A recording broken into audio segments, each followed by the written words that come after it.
Wouldn't you notice if something seemed off about Mom? They say you, who does nothing, shouldn't interfere. Siblings may be different, but how could I stay silent when our beloved mother isn't herself, and my brother tells me to stop sticking your nose in our business, even though he only sends $100 a month? Families come in various forms, and in my case, our father wasn't around. I have no recollection of him. He passed away in an accident shortly after I was born. Mom, who continued to cherish his memory, never remarried and single-handedly raised my brother and me. Undoubtedly, she faced countless challenges, yet she shielded us from any hardship, always wearing a smile. Now, as an adult, I'm determined to repay her boundless kindness in any way I can. I'm Lisa, a 43-year-old mom juggling work with raising my high school-age son. My older brother, Mike, at 45, is married without children. Our mother, now in her 70s, has retired and lives off her pension. Initially, I found solace knowing she resides with Mike and his wife, as our visits are limited to Christmas holidays. From afar, it seemed they got along well, and Mom enjoyed a serene retirement. However, recent societal circumstances have heightened my concerns. Unable to visit frequently, our interactions are mainly through sporadic video chats, revealing her waning energy. Despite her age, I believe she needs a checkup, but she's hesitant. Thus, I've made the decision to reach out to Mike. Mike, it's been a while. I need to discuss Mom. I'm busy at the moment. Can we do this later? And he abruptly ended the call. Undeterred, I attempted to reach him again over the weekend. Hey Mike, can we talk? It's about Mom. I'm suffering from a terrible headache. Let's catch up another time. And once again, he ended the conversation hastily. If I send a text, it's simply left on read, dismissed without acknowledgement. If this pattern persists, even my patience will wear thin. If he's occupied or unwell, he could always return the call when he's free. Couldn't he? Even if he prefers not to talk, a simple reply to the text would suffice. Yet, I mustn't be overly demanding. After all, they're the ones looking after our Mom. Although I'm unable to physically care for her, I contribute by sending money.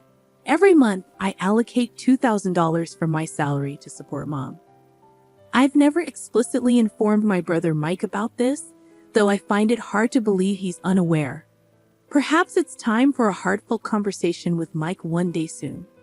Lost in contemplation, my train of thought was interrupted by a ringing phone. Surprisingly, it's from my sister-in-law.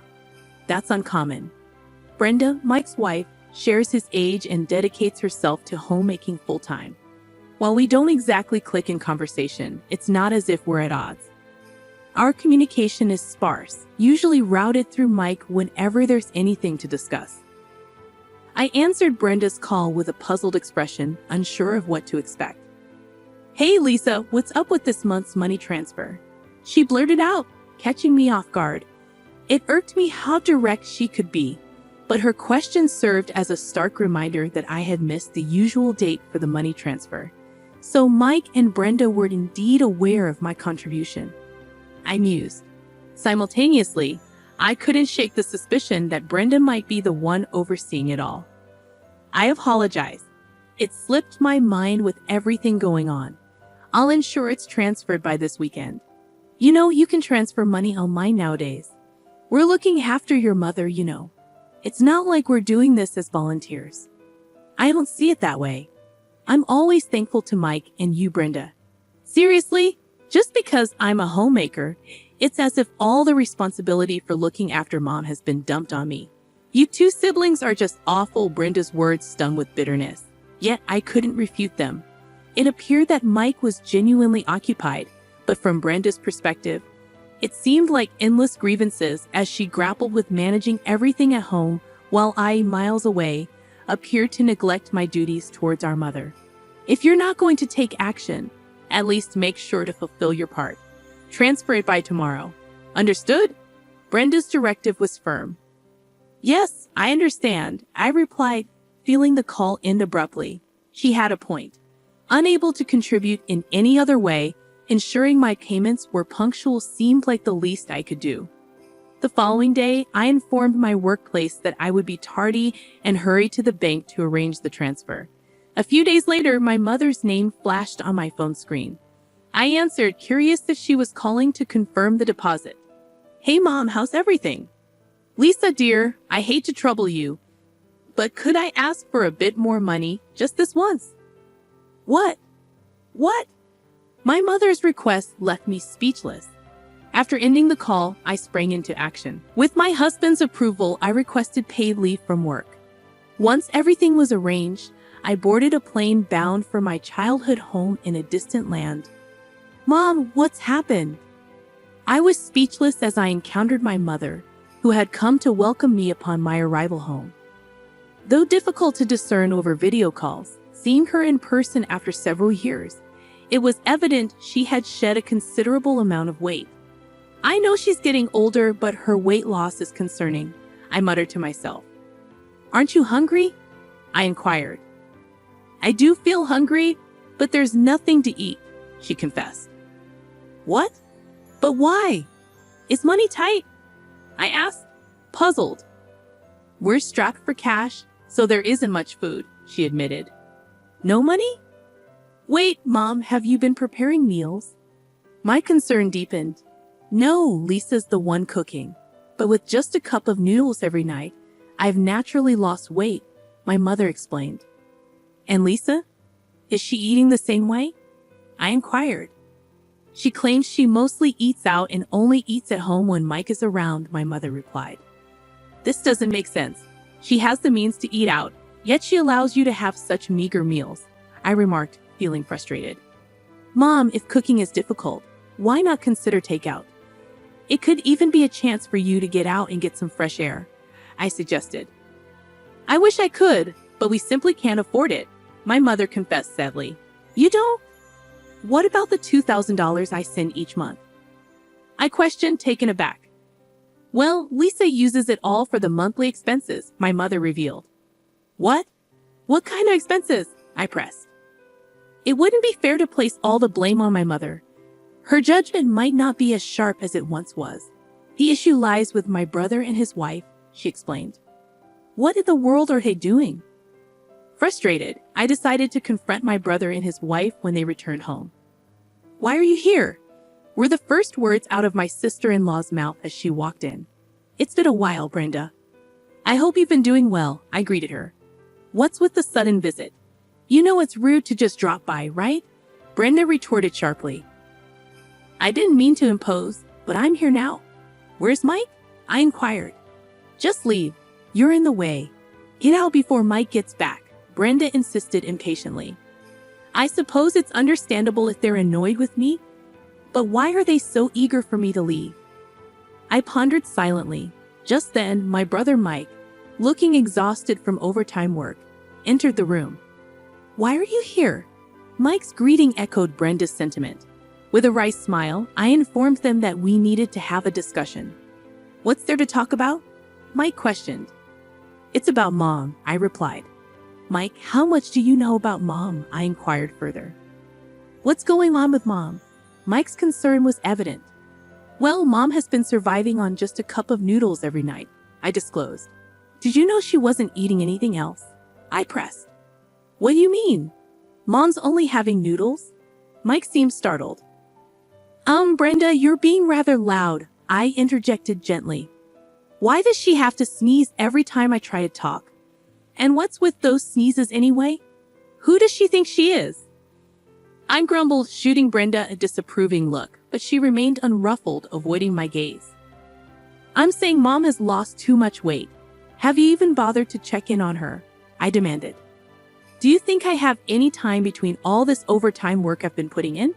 Brenda has been the one taking care of Mom instead of me during this tough economic climate. You do nothing, so stay out of it," Mike retorted defensively. "But I can't stay silent with things as they are. Sure, I might not be able to be there for her physically, but I am sending money, aren't I?" I countered. "What happened to that money?" Mike's question hung heavily in the air. "You call that money? Don't act so superior over a mere $100, Mike retorted sharply. His words hung heavily in the air, sending a jolt of surprise through me. "What?" I exclaimed softly. If it were true that I was only sending $100, Mike's accusation would be justified. But that wasn't the case. "What do you mean?" "I've been sending $2,000 every month," I countered. "What?" Mike's response was equally startled, punctuated by a loud noise. Brenda, suddenly standing up from her chair, interjected. "Well, it's getting late. How will we call it a night? You must be exhausted, Lisa. Your presence is upsetting the family's harmony. It's best if you go home." "Go home," Brenda insisted, her tone firm. But Mike intervened. "Wait a minute, Brenda. Where did you put Mom's bank book?" he demanded. I'm not sure. Weren't you the one who asked me to deposit money as soon as possible?" Brenda replied, her voice wavering. "Don't speak nonsense, Lisa," Brenda retorted, standing her ground against my mother and me. She let out a small gasp when Mike called her name in a low, stern voice. Mike's anger was well known in our household. He only ever got mad for valid reasons. And now he seemed genuinely furious, finally grasping the gravity of the situation. "Where is Mom's bank book?"